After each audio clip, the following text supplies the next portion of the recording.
Привітання, шановне господарство.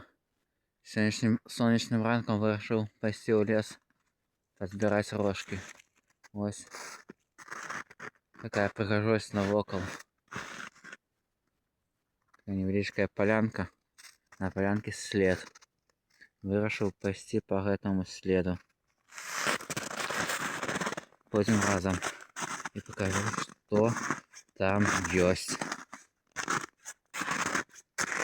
Есть ялинка. Еще одна ялинка. А поміж ялинками есть рожок. Рожок на 6 паростов.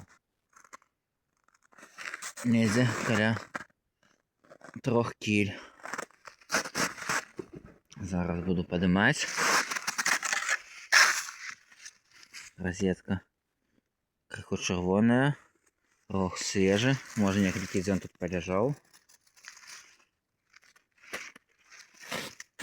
Ось така ось пригожость.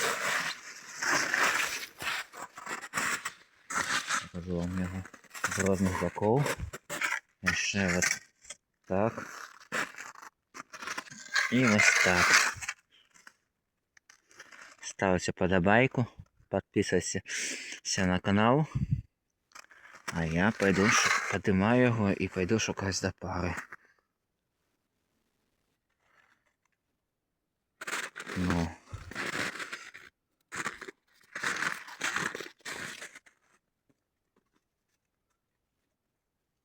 Пригоженькі. І тяжкі.